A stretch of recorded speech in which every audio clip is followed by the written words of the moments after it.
शेतकरी मित्रांनो नमस्कार. मी बाळासाहेब चौतमार, राहणार चापणा, तालुका कळमनुरी, जिल्हा हिंगोली येथील एक शेतकरी आहे. मी माझ्या हळदीचा प्लॉट आपल्याला याकरता दाखवत आहे की या हळदीच्या प्लॉटची लागवड 5 जून 2025 या तारखेला झालेली आहे आणि याला आपण एक बीज प्रक्रिया करून लावलेलं प्रोडक्ट होतं आणि एक वेळ ड्रिचिंग केली.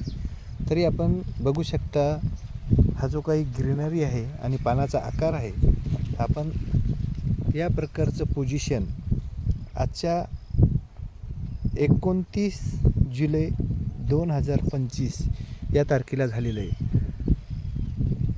तर आपल्याला माझा हा प्लॉट कसा वाटतोय हे आपण मला नक्की सांगा. 90 49 03 05 95. धन्यवाद.